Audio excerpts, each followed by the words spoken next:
Good morning. Welcome to White Bear Unitarian Universalist Church. I'm Jack Gady, he, him pronouns, and I serve as the associate minister here. We are a congregation that is connected by the promises we make to each other, centered in love.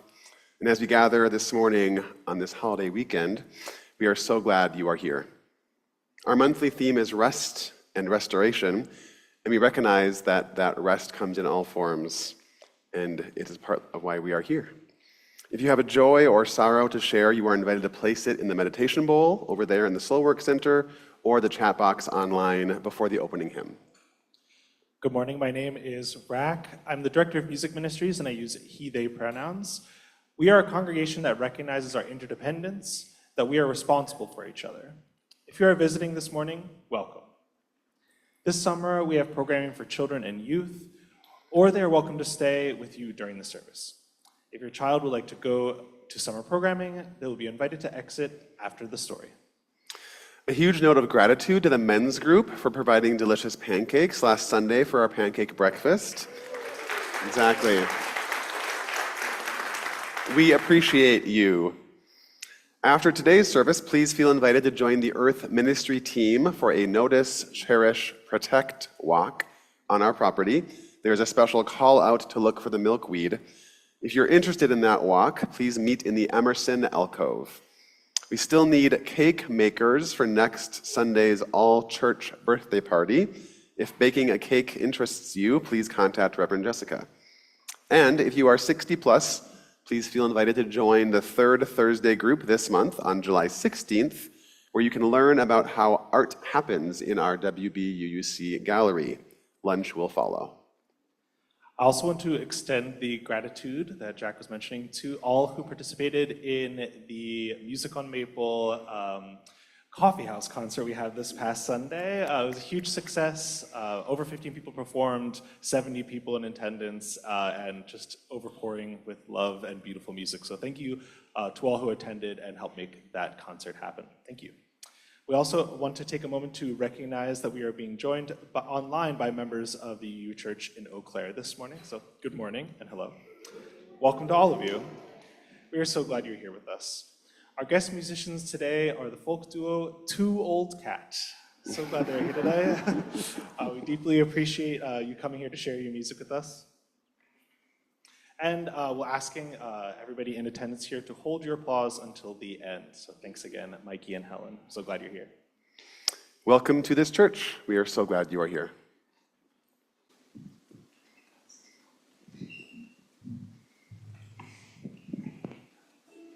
This is an aspirational song about being a good neighbor.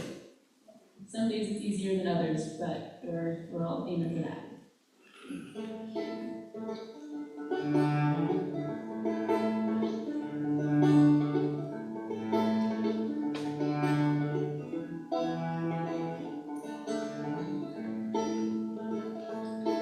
In my neighborhood, sometimes people get into a hard spot. In this country, there's not much help to heal the ailments we've got. But when we know that somebody's hurting and can use a tank of gas, or a meal or a dollar or a friendly holler, together we can handle that. Knock on my door, and I will answer. Knock on my door, and I will answer. You don't need my phone number, just go right on in. Knock on my door, and I will answer. Everybody, I forgot to invite you that you can sing the echo part if you want to. So I'm going to sing, knock on my door, and you can sing it back. Yeah, just like that, exactly. You get to take it away. Well, my friend Ray is learning mechanic tricks and trades, fixing up our vehicles, learning how they're made. But it's hard to learn all by yourself, so they asked us to come along. Now they're learning together. I think it's going better to keep things running strong.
come in.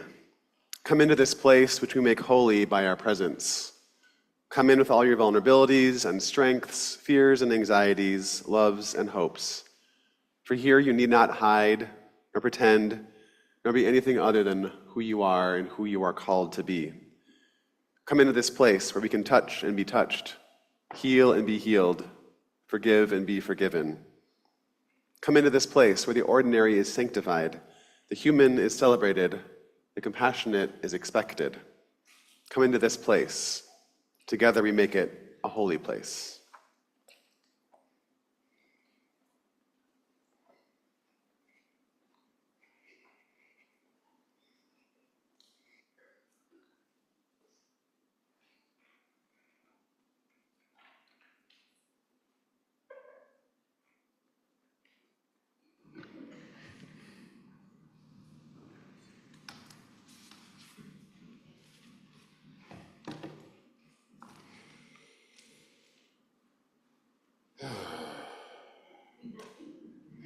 My name is Martin Hoyman. The following story is about my values that I honed and developed while working as a correctional officer or prison guard at Oak Park Heights, Minnesota's only maximum state prison. First, it ain't anything like the Green Mile or the Shawshank Redemption. The men there were doing serious time, 20, 30, or 500 years.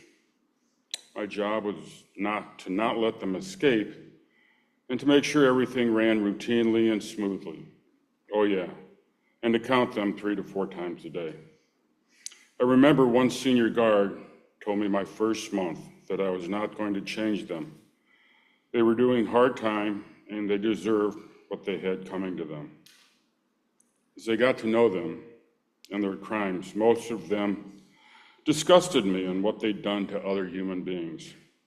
Quite frankly, it was easy to hate them. The problem was, the more I hated them, the more that hate was in me. I found myself becoming jaded, cynical, hardened, mean, a real jerk. When you carry that around every day, it becomes like a sickness that I never would get over. I had 2 mentors, guards that had been doing this a little longer than me. As I watched them talk to these inmates, I began to tell myself that this is how I wanted to treat these inmates.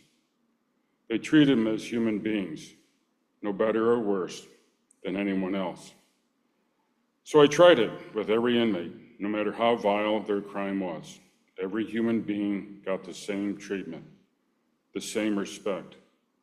I was direct and honest with every inmate, no matter what they did to other inmates or even other staff. Know what changed? Me.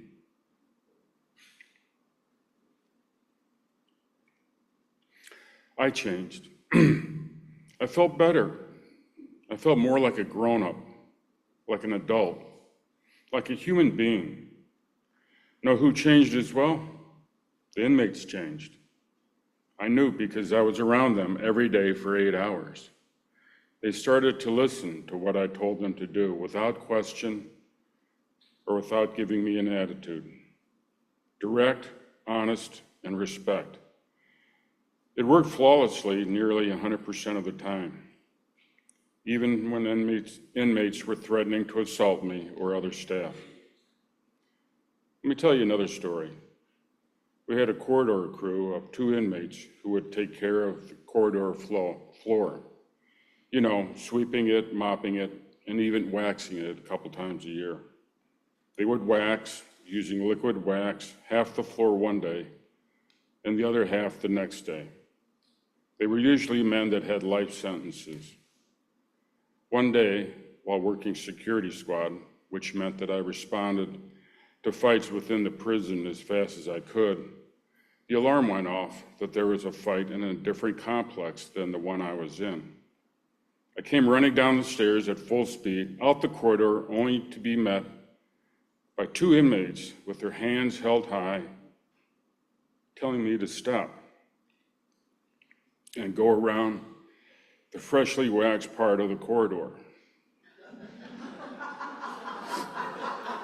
If I had hit that liquid wax at full speed, I probably would have blown out my kneecap and quite certain have smacked my head on the hard tile floor, causing a concussion. I went around on the dry floor. I came back later after the fight and thanked them both for saving me from serious injury. I'm lighting the chalice today.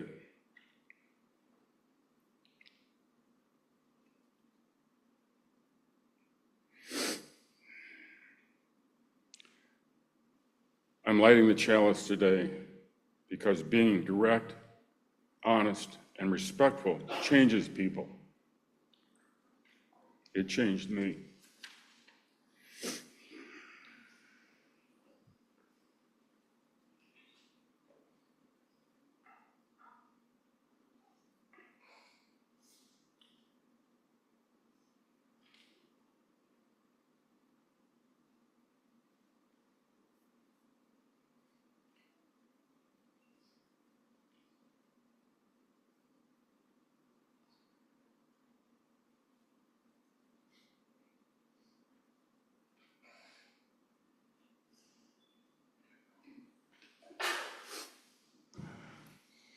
Join me in the opening words.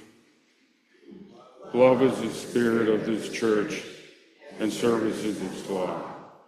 This is our great covenant, to dwell together in peace, to seek the truth and love, to help one another. Our opening hymn is number 34, Though I May Speak with Bravest Fire. Please join me. Rise and body your spirit.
For our story time today, I invite forward anyone who wants to come a little closer to get a better view of the belief box. Because as is frequently the case on Sundays like today, we share about a belief box. So we have a practice here at this church where people share with others about their beliefs and their values. Sometimes that takes the form of a message called a This I Believe message, like what will happen twice later in the service. And sometimes it takes the form of belief box. So this morning, I want to tell you about mine. First, let's start with this acorn. I know you can't see it yet. It's not real, at least not in the sense that it's visible, or in the sense that it weighs anything when I hold it in my hand. It's an imaginary acorn, which is arguably even more important than a real one. you want to hold it? Yeah, pass it around. Whenever I need to think about what seed is being planted in me or around me, I can pull out this imaginary acorn and ponder it. Maybe I'm learning a new lesson or learning something about myself or about someone I know. Whatever that is, this acorn helps me remember that all of us are growing constantly throughout our lives. Just like acorns grow into trees and then keep growing taller and taller. It helps me remember that I am a lifelong learner. Well, really, it helps me remember that all of us are lifelong learners. Yeah. Thank you. I wouldn't want to live in a world where we don't learn and grow throughout our lives. This just doesn't sound very interesting to me. Next, because I believe in the power and value of communities, I also have this paper chain. It looks a lot like the paper chain on the back of our sanctuary wall this very morning. Here at church, we make a lot of paper chains, and it's often our way of making visible the fact that we are a community of people intertwined, interconnected. Go ahead and pass that around too. Like this chain, the paper all has different colors. What happens to you affects me. What happens to me affects you. In the language of our UU principles, we call this interdependence, and it is a very important part of my belief system. Next, I have this mini chalice, an electrical candle, battery powered, not really electrical. This reminds me of the importance of taking a breath, setting aside time together with other people as special. Here at church, we almost always light a chalice before we begin worship, like we did this morning, before our RE classes, our theme circles, our board meetings, and even our Wednesday night dinners. Some of our families even light these chalices at home. Sometimes they do that before a meal or before a hard conversation. It serves as a reminder that we are special people who can make time special by pausing and noticing what happens when we move through life, paying attention to why we do certain things and the intention that we bring with us. Thanks, Larry. Next, I have this little Minnesota Rebel Loon pin. Maybe some of you have seen this before. This past year was a hard one, and it still is a hard one for many people. But this pin reminds me of the resilience and resistance that people in our state displayed when they chose kindness over fear, connection over distrust.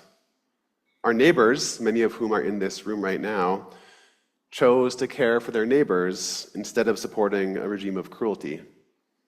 This responsibility to disagree and to voice that dissent when our leaders are making bad decisions lives right next to my belief in the importance of resistance and resilience. And this pin captures that beautifully. And lastly, I have this smooth rock. If you're sitting far away, you can't maybe see how beautiful it is. It's very beautiful. You can look at it after the service if you want. I grew up right here in Minnesota, and I've always lived pretty close to the Great Lakes. I feel a very special connection to these lakes, and to this land I have called home for all of my 42 years on this planet. 42 years.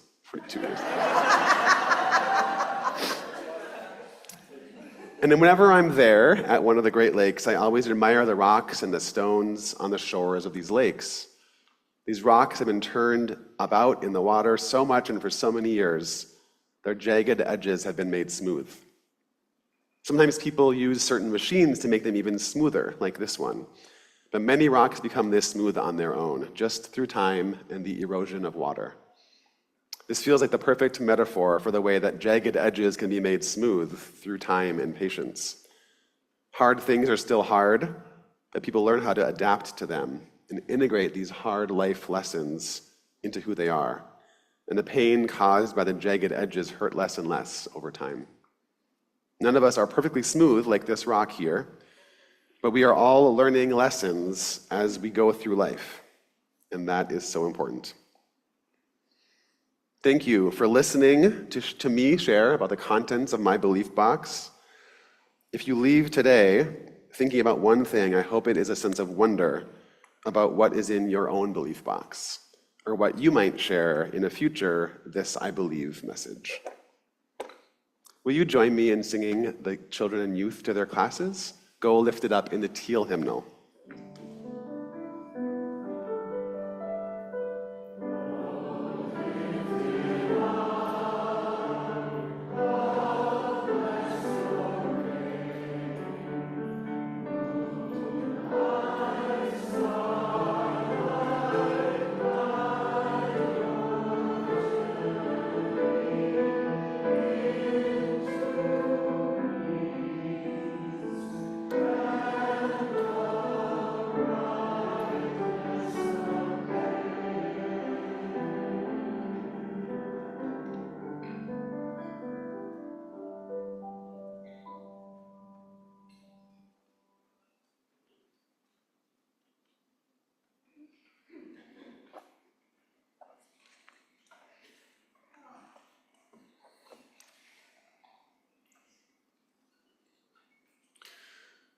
Please join me for a moment of prayer or meditation.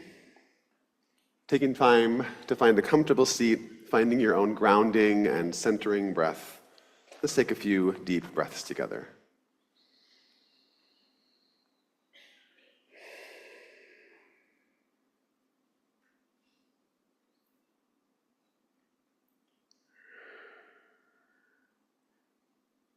Spirit of life and love, Spirit of mystery and wonder, we gather here and now in this moment as this time of year swirls with all its activity and heat and busyness.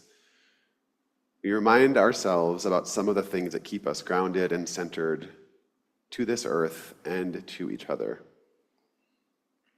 We remind ourselves that this nation is still an experiment of ideas and people bound together by common values in a common spirit. We remind ourselves that in order to function properly, our country needs citizens who are engaged in the process of voicing our values, registering our dissent, reminding our neighbors about the values of pluralism and diversity, and knowing that those values are our strength.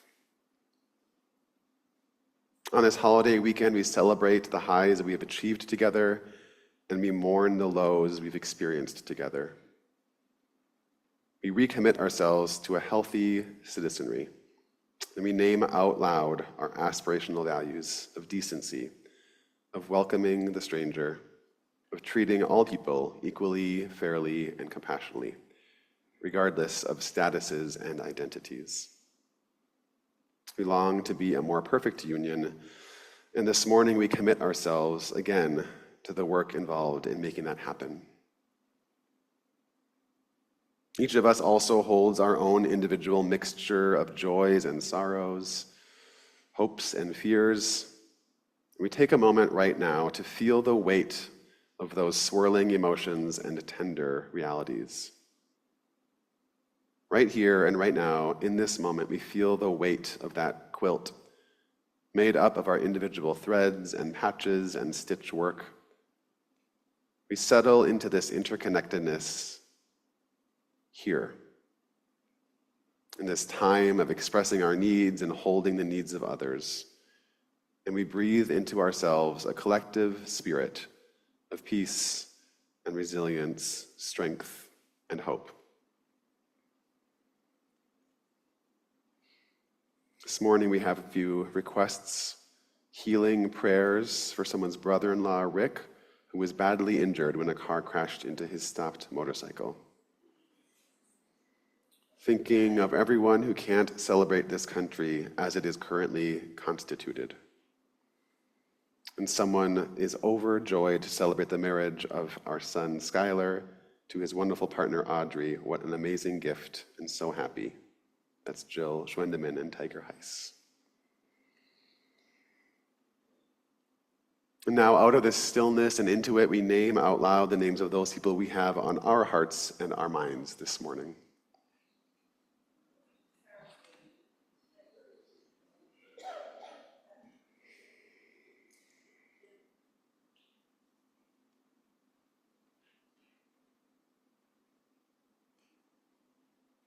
Knowing that together we are more able to hold this than we could alone. May it be so. Amen. Please remain seated and join me in singing Spirit of Life, number 123 in the Gray Hymnal.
Today's special collection is for Twin Cities Habitat for Humanity.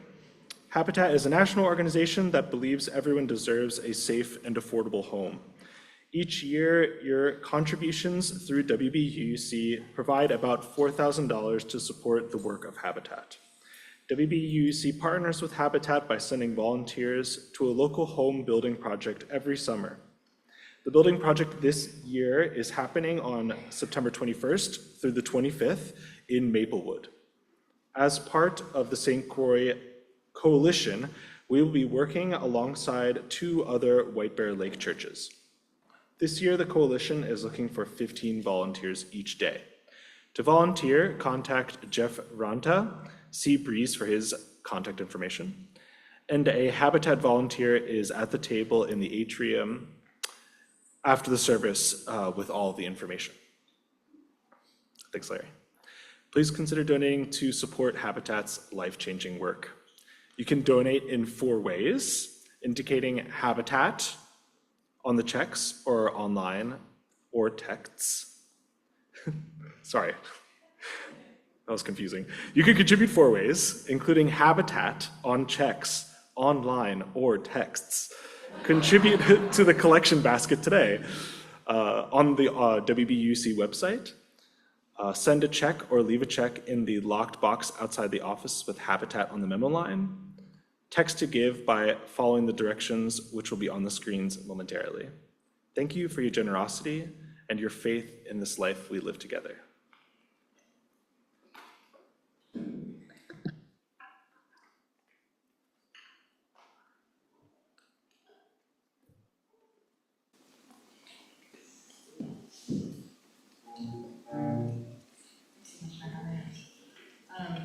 This next song is called The In-Between, and I feel like it's very on theme.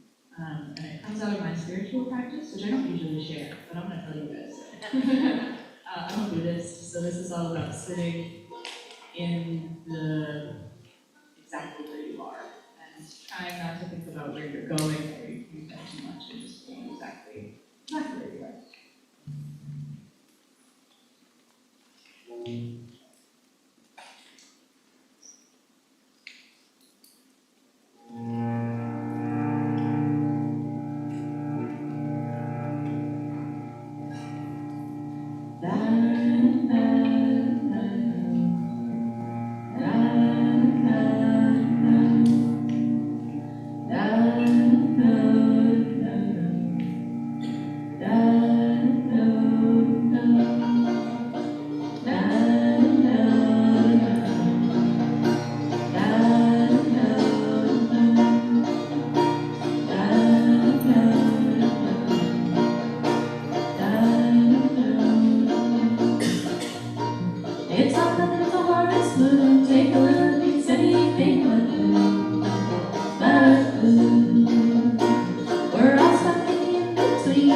Summer's over, so we look to the spring. We look to the spring. What if we rest in the in-between? What do we find in the in-between? What do we rest in the in-between?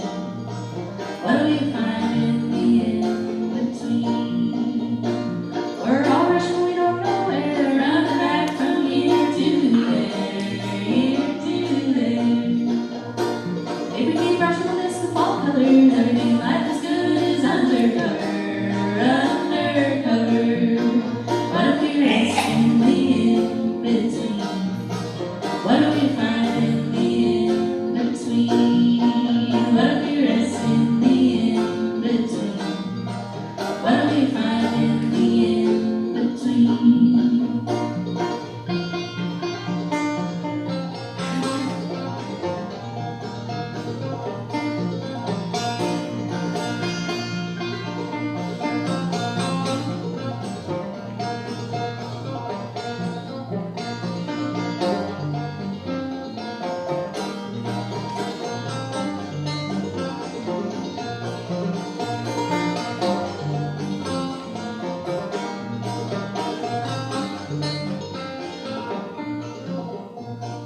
It's hot but the Taurus moon. Take a look, it's anything but blue, like blue.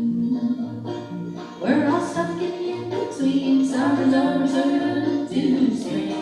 We look to spring. What if we rest in the in-between? What do we find in the in-between? What if we rest in the in-between? What do we find in the in-between? What do we rest in the in-between?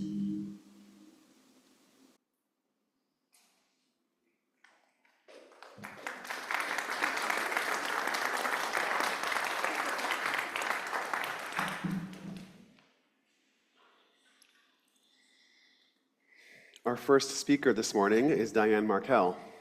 Diane is a 79-year-old woman recently discovering she is lesbian, excited to be alive and here at this time.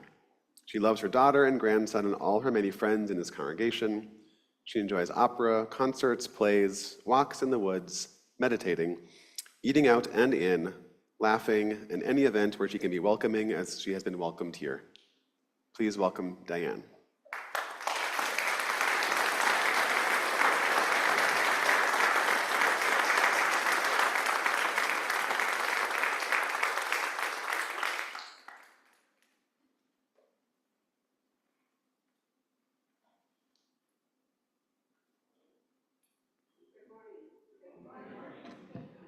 Green light. My name is Diane. I use she, her pronouns. This I believe. My early religious life. My maternal grandmother and paternal grandparents were Baptists. My dad told me about 5 years before he died how our family became Catholic. He was alcoholic. One morning, he told me, he was feeling miserable. Couldn't get out of bed. He was hungover. I was going into the bathroom. We had to go through their bedroom to get to the bathroom. And he said to Mom, "Joan, call work and tell them I'm not coming in. I'm sick." He said that shy little 5-year-old me looked him in the eyes and said, "Dad, you're not sick. You're drunk." Wow, that was gutsy. Because he was abusive. He often had angry outbursts. But he said something happened that morning, and he searched for AA in our town of Casper, Wyoming. He joined another Casper. He joined AA and sobered up with the help of his sponsor. His sponsor and wife were Catholic. And in the summer before first grade, our whole family became Catholic. I remember my baptism in the sacristy and my little 2-year-old brother running around the sacristy saying, "Let me out of here, get me out of here, get me out."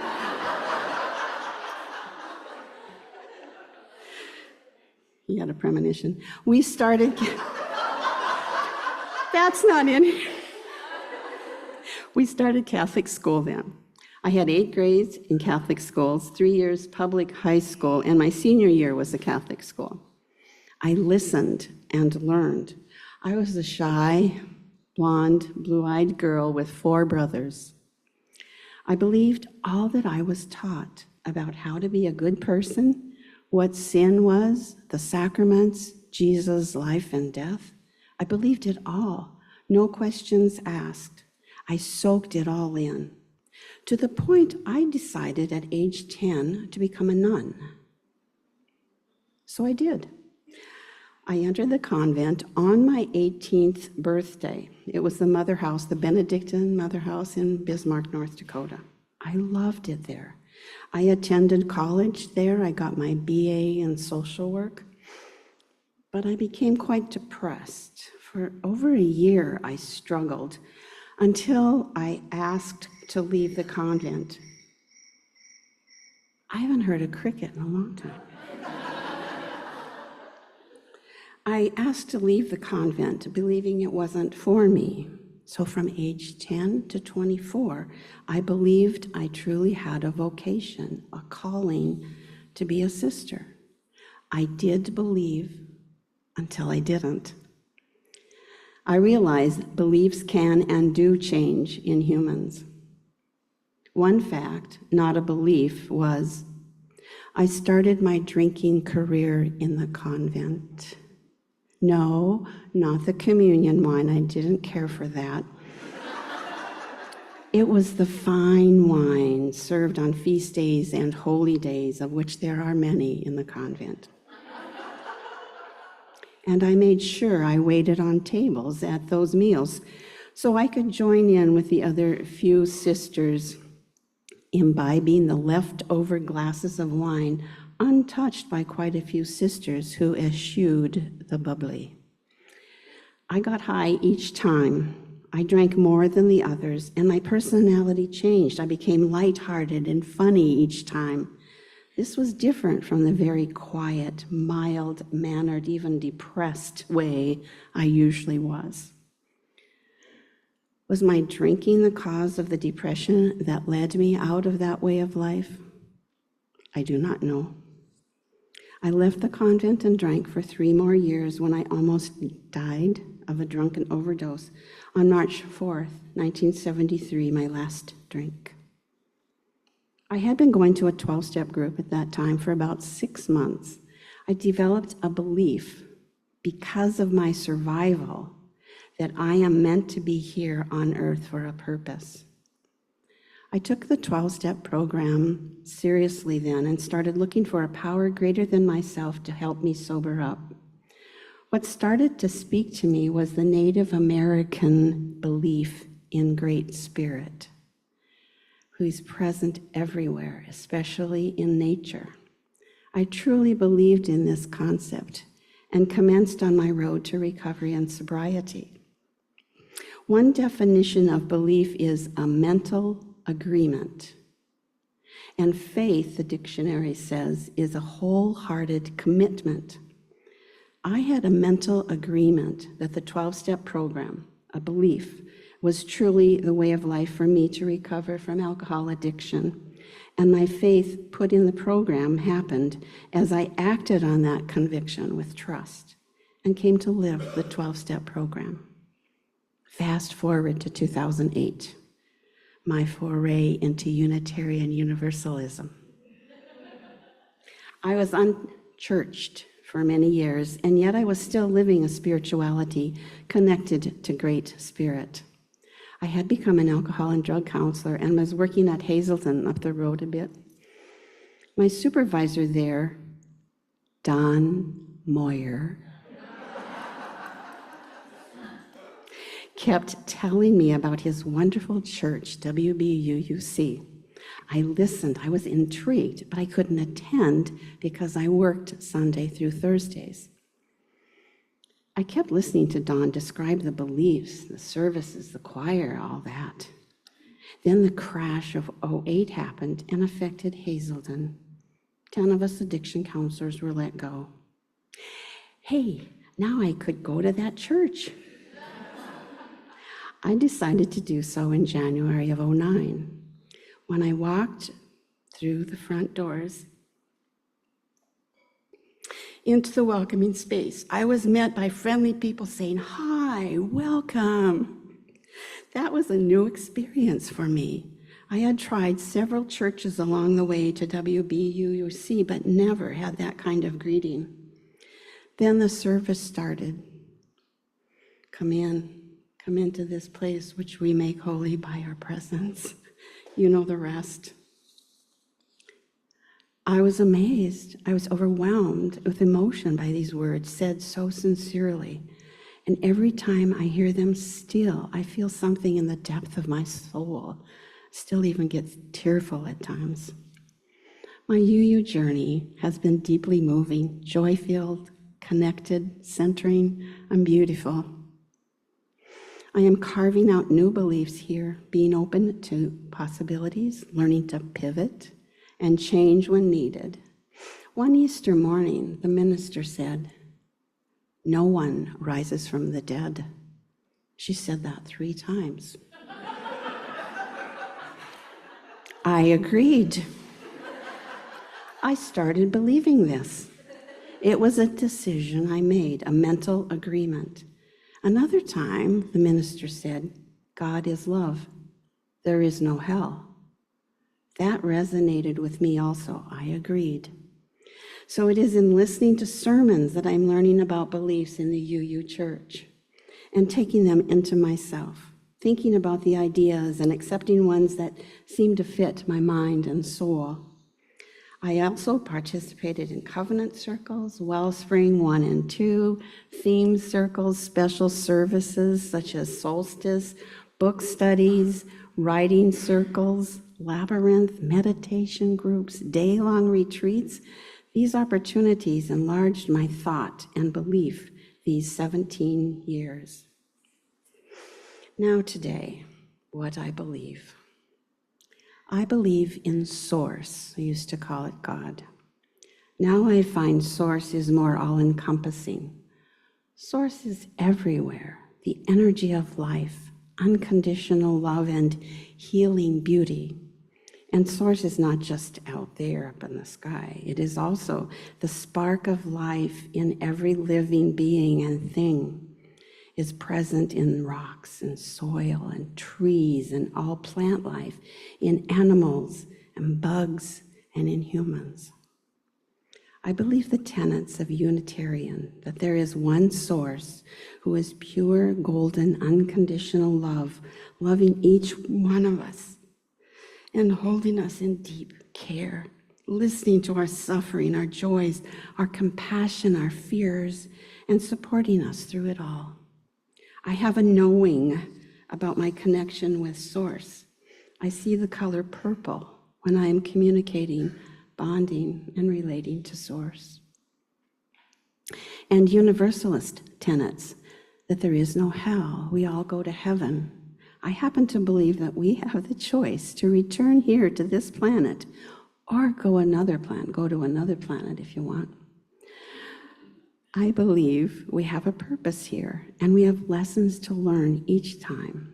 Source is love, wants us to grow, learn, succeed, change when we need to, stand up for ourselves when necessary, cry, laugh, experience joy and love and hugs, make amends, connect with this Source through prayer, meditation, and gratitude. I believe I have a purpose. I guess I believe that. I have a purpose for which I was born this time, that I have lived on this earth and other planets before, that my purpose this time I came was to learn forgiveness and compassion. For this, I thank my Father. I was able, after 21 years of deep therapy and continual psychological and spiritual seeking, to forgive him. Forgive him for the years of abuse. To have compassion then for him to the point of being able to make sure he was cared for his last 5 years on this earth. In closing, I believe now my purpose here is to allow myself to be a conduit of healing. I allow the unconditional healing energy of Source's love to come through me to those asking for healing as I conduct healing energy sessions. This is a sacred, stunning, soul-filled purpose. I found this purpose in 2016 when I started training as a healing touch practitioner. Now I offer this to others in person or remotely. Source, spirit guides, and unconditional love and healing is there for the taking, and they come together and allow the person to open to this restorative process, if that is for their highest good. I believe this, and I am open to more. Thank you.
I hear the stories that you tell about yourself to other people and in your own head.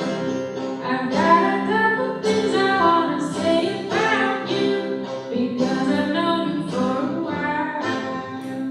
I think that you're telling stories. I think they're true. I think that you're telling stories. I think differently about you. I think you're great. I think you're creative. I think you are strong. Just look at what you're made of. I'm glad you are here. I think we go together wherever you may be. I think things will go better.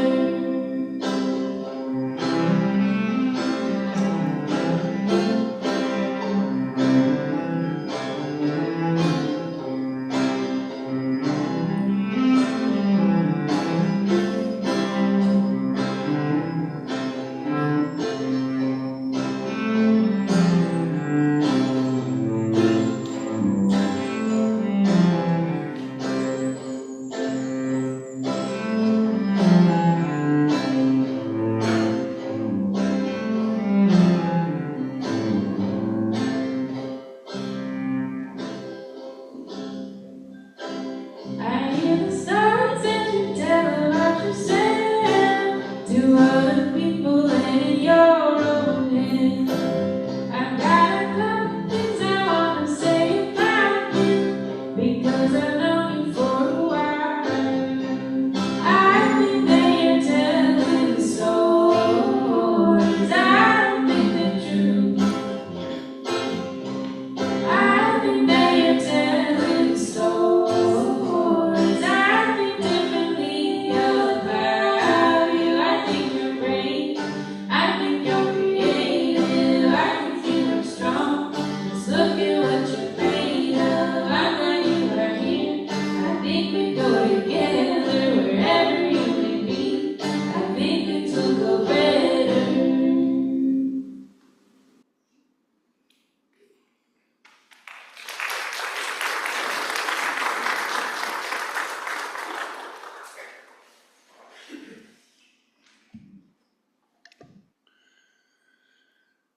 Throughout the years here, starting in the 1960s, we have done anywhere between 1 and 4, this I believe, services.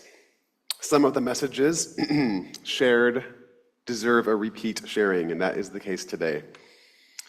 David Heath was a beloved former member here before moving to Massachusetts with his wife Anne at the end of his life. He just passed away this year, and in preparing for his memorial, I read his 2008 This I Believe message and found it quite life-affirming and relevant for today. So Dick Rogers will be sharing it with us now.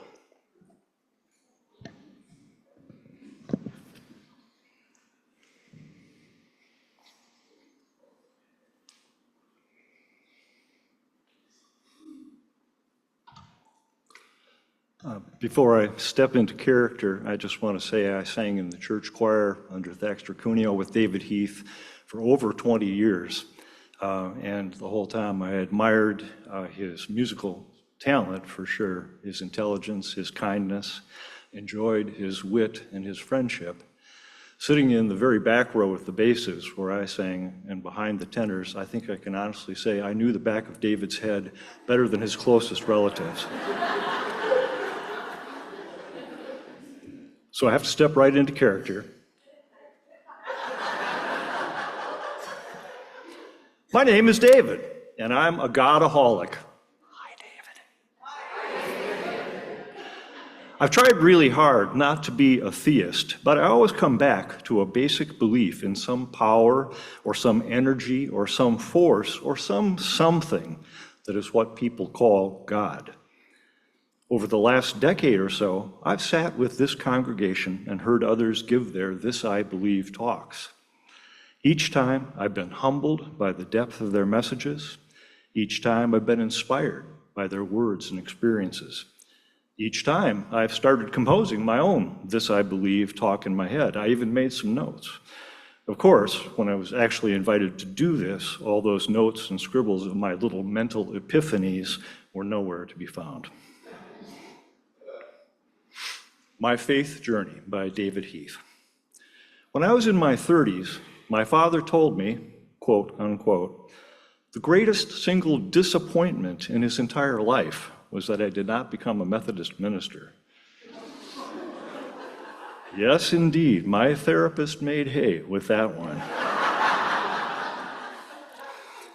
My father's disappointment didn't just spring out of the clear air. You see, the summer between junior high and high school, I received a miraculous telepathic message from God calling me to be a Methodist minister. When I started college, my major was theology. I was granted what was known as a local preacher's license by the United Methodist Church. For several summers during my college years, I would give the sermon at little United Methodist churches in southwestern Ohio when the regular minister would go on vacation. I had 2 sermons that I gave. One was about Abraham and Isaac, and the other was about the Sermon on the Mount.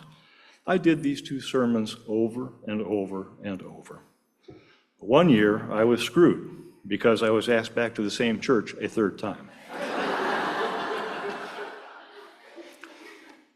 As a preacher wannabe, I was lucky to have some incredible mentors. Foremost among them was Dr. James Oudie, an Australian, who was the chaplain at my undergraduate school.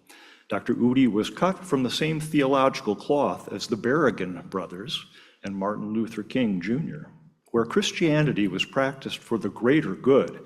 It wasn't just a free ticket into heaven. Jim Oudie went to seminary with Dr. King, and Oudie brought him to the university to speak just a month before King was assassinated. The morning that he spoke, Oudie introduced me to Dr. King, and I shook his hand. It's a moment I doubt I will ever forget. By the time I graduated college, I had figured out that I wasn't cut out to be a Methodist minister. For one, I had gotten into wine, women, and song. Well, okay, for our generation, it was more like sex, drugs, and rock and roll, which wasn't considered proper ministerial behavior.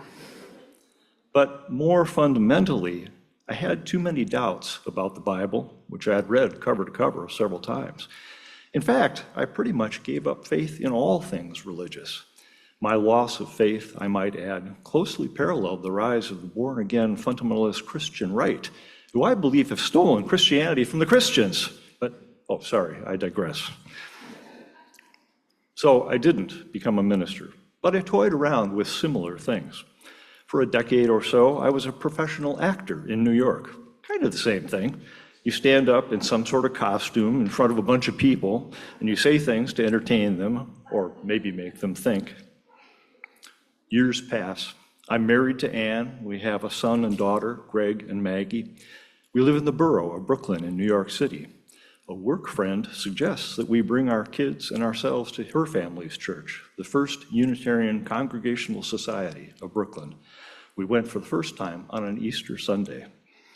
The minister was Reverend Donald McKinney, who was an incredible thinker and speaker. He gave the best sermons I'd ever listened to, at least until I heard Victoria Safford here. Like Victoria, Donald expected the congregation to bring their brains to church. I sat there that first Sunday and heard Donald say things that I had espoused for years. The Bible is a nice book of folk tales. The Gospels were Jesus myths. That unbelievable legend about a virgin mother, stuff like that. Ironically, to my personal amazement, it made me rather uncomfortable. I found myself thinking things like, how dare he say something like that? But I went back, and before long, I knew I had found a place that I could call my religious home. I was in heaven, metaphorically speaking. By the way, a few years ago, my father was dying and reminded me on his deathbed, no less, that still the greatest single disappointment in his life was that I didn't become a Methodist minister. My father believed in the power of guilt. Luckily, after a few years of therapy, I didn't. So what do I believe today? I believe very strongly in the Unitarian Universalist seventh principle, respect for the interdependent web of all existence of which we are a part. I believe this principle on a practical, physical, everyday level, but also on a cosmic, metaphysical one. Okay, folks, I'm about to reveal that I may be a total nutcase. Please bear with me. I believe in the power of coincidence. And I believe there is a real, tangible web of synchronicity that exists in our world. In fact, my life has been one ever-expanding set of experiences that indicate the existence of this force or web.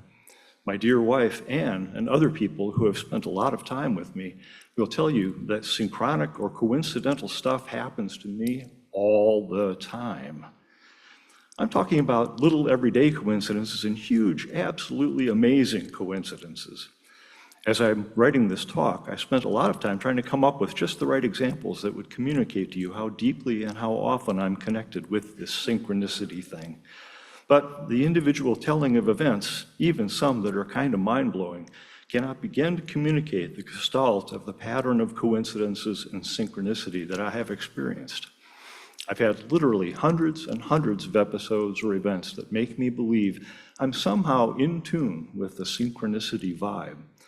So when I say that I believe in a web of existence on a cosmic level, I really mean it. I don't understand it. I can't make it happen. It just does, often. And it started happening to my daughter, Maggie. But now on to less metaphysical things. This I believe. I believe in music. Music probably saved my life and kept me sane, well, relatively. Music has connected me with people in ways I can't even begin to express in words. Music has opened the door for me to tremendous opportunities and incredible experiences. I believe we are only limited by the limits we place on ourselves. Sometimes you just have to be like Luke Skywalker, let go and trust your own personal force. I believe that we should help others whenever we can, in whatever way we can. I believe people are wrong if they think it is God's will when an innocent child dies in a car crash or a loved one dies of cancer. If it's God's will that innocent people suffer and die, then the current administration and all suicide bombers are doing the Lord's work. I believe my generation has failed its children worse than our parents failed us. We said we were going to change things, and we haven't. I believe that I can be a much better father and husband than I am, and I'm working on it. I believe in laughter, and I believe that if you can't laugh at yourself and your own personal foibles, you probably aren't a very happy person. I believe that I'm a hypocrite, at least on some levels. However, I believe we are all hypocrites, at least on some levels. I believe in taking risks. I've taken many risks, some small and some large. Some were worth it, some weren't. I hope I will always continue to take risks. I believe in trying to do the right thing. I don't believe in trying to make a difference. Let me repeat that. I believe in trying to do the right thing, but I don't believe in trying to make a difference.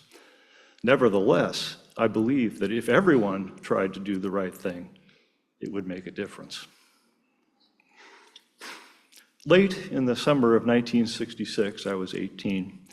I went on a long bike ride one evening out into the countryside surrounding the town where I grew up. It was after dark and I was heading home. I was riding down this deserted country road singing at the top of my lungs. The moon was full and I stopped for a moment to take in the silence and the moonlight. As I stood there, I thought about how I would be starting college in a few weeks and that I would no doubt change in a lot of ways over the coming years. Standing on that country road, I made a promise. I promised myself that I would never change or grow up so much that I could not ride a bicycle down a dark country road and sing out loud for the pure joy of it. This, I believe, I have kept that promise.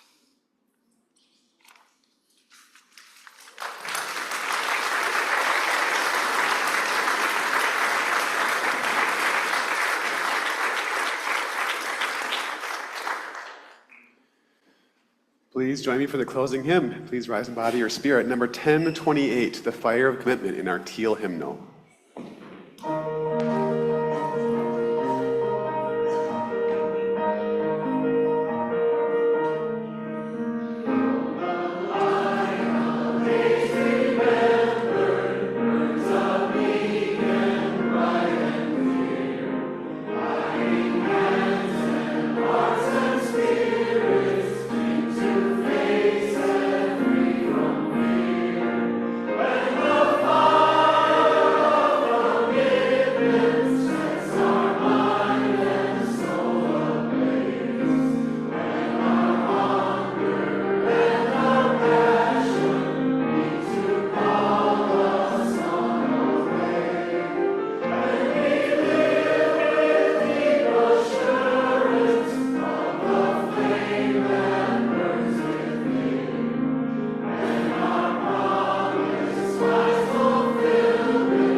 I hope you explore your own spiritual or religious path, whatever that is, with an expanded understanding and a tenacious curiosity, possibly finding forgiveness and healing, and possibly biking and singing at the top of your lungs. In either way, holding yourself open to the nuances of the beliefs of others. Go in peace and go in curiosity. Make it so.